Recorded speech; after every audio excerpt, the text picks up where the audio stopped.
When we think of killers, we usually imagine adults, people hardened by life, scarred by experience, and shaped by years of anger or trauma. But what happens when the killer is just a child? A face still innocent, a voice still soft, yet capable of committing an act so violent it shocks an entire nation. Across America, this chilling question has haunted families, judges, and lawmakers for decades. Because sometimes the person responsible for a brutal crime isn't a monster. It's a kid. In 1999, the country was stunned by the case of Lionel Tate, a 12-year-old boy from Florida who was charged with murdering a 6-year-old girl named Tiffany Unick. Lionel claimed it was an accident. He said he was imitating professional wrestling moves he had seen on TV. But prosecutors described a far darker reality.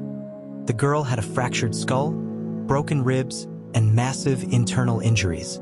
The court ruled it was not an accident, but a brutal beating that ended in death. At just 12 years old, Lionel Tate was sentenced to life in prison without parole, becoming the youngest person in modern U.S. history to receive that sentence. A child who had never even entered high school was now condemned to die behind bars. The case divided the nation. Some argued that adult crimes deserve adult time. They believed the horror of the act outweighed the age of the offender. Others saw the sentence as inhumane. They pointed out that children's brains are still developing, that young minds act on impulse, and that a 12-year-old could never fully comprehend the gravity of taking a life. Behind the headlines, however, lies a deeper tragedy, one that's repeated in nearly every case of a juvenile killer. Many of these children grew up surrounded by violence, neglect, or abuse. Some were victims long before they became criminals. Yet, for the families of the victims, sympathy is a hard thing to offer. Their loved ones are gone forever. For them, justice, not mercy, is what matters. This clash of perspectives, between punishment and redemption, lies at the heart of America's juvenile justice debate. Should a child who kills be treated as a lost cause, or should the system give them a chance to change? These questions don't have easy answers.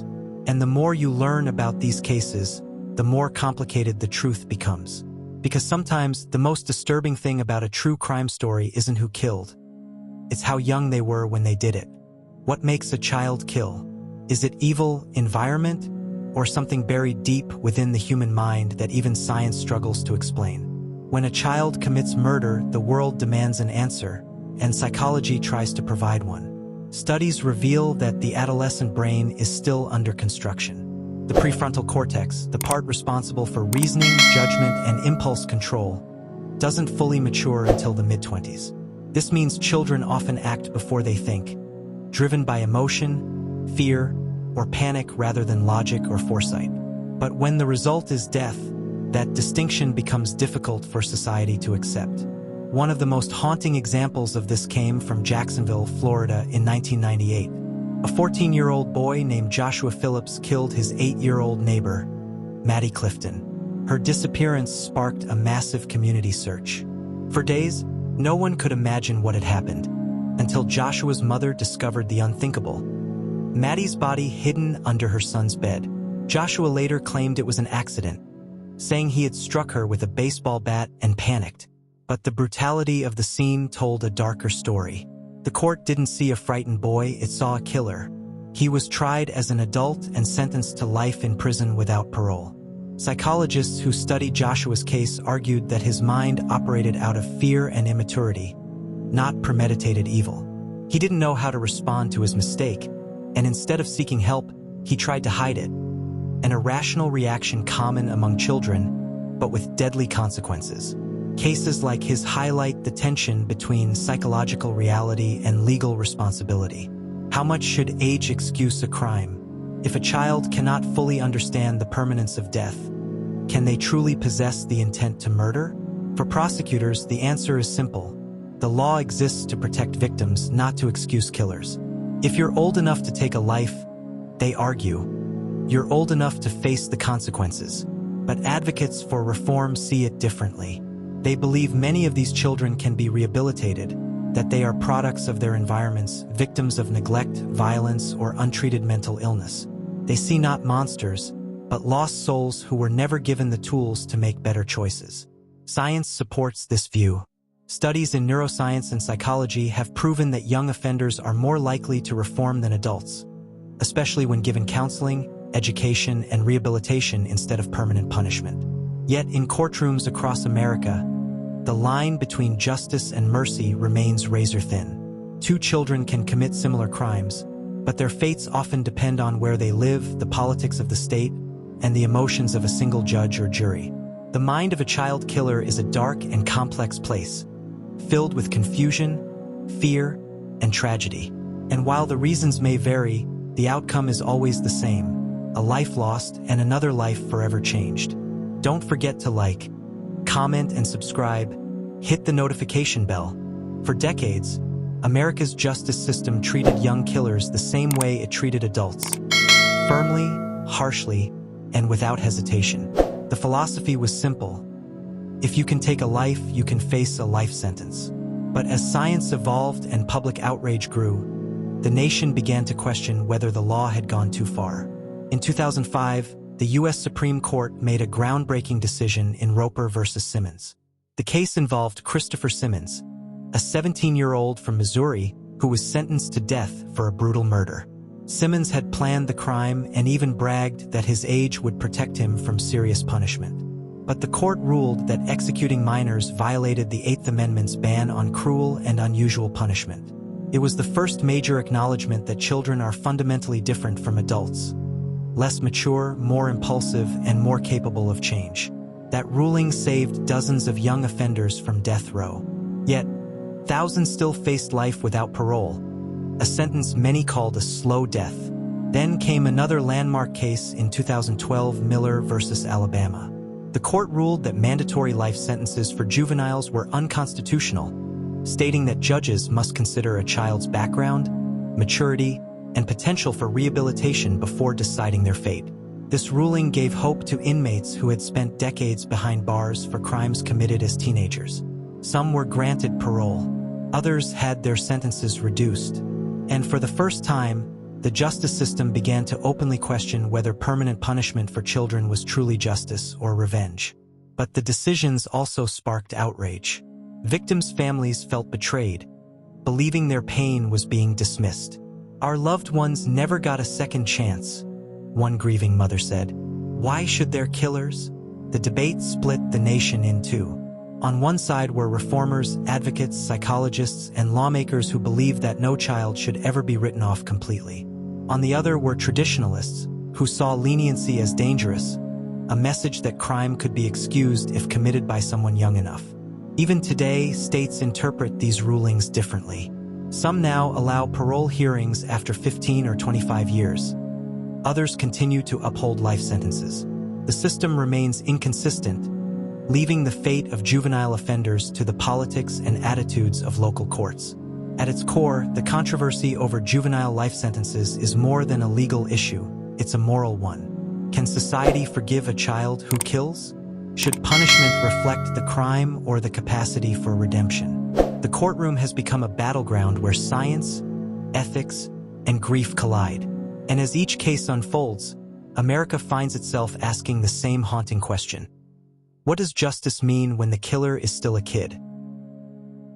If there's one thing that divides America more than punishment, it's forgiveness. Some believe every child deserves a second chance. Others believe that some acts are simply beyond redemption.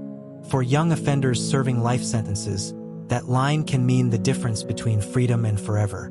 Few stories capture this tension better than the case of Cyntoia Brown. At just 16 years old, she was arrested for killing a 43-year-old man in Tennessee who had paid to have sex with her. Cyntoia said she acted in self-defense after years of abuse, trafficking, and exploitation. Prosecutors saw it differently. They charged her with premeditated murder and sentenced her to life in prison. For years, she sat behind bars, forgotten by the system. But her story gained attention through documentaries, news reports, and the growing influence of social media. Millions began to see her not as a cold-blooded killer, but as a victim who fought back. After nearly 15 years in prison, and following national outcry and support from celebrities and activists, Cyntoia's sentence was commuted in 2019.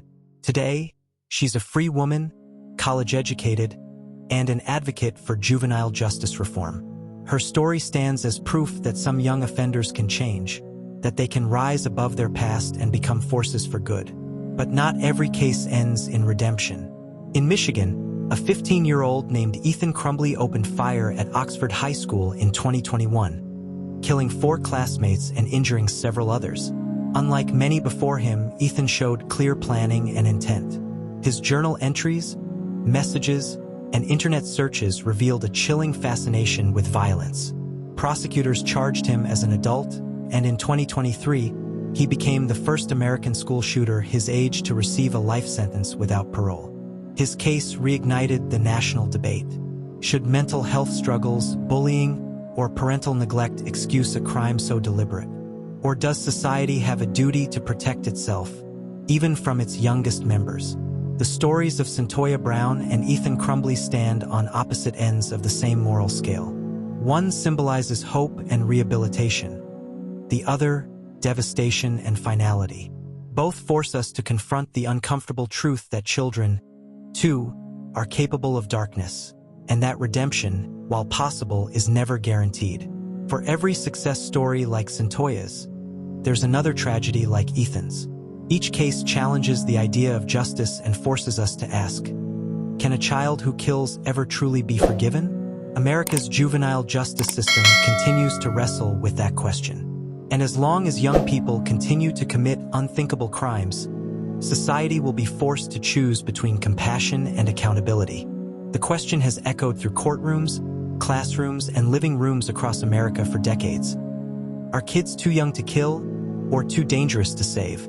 Today, the United States holds more than 2,500 inmates serving life sentences for crimes they committed before turning 18. Some are behind bars for acts committed when they were barely teenagers.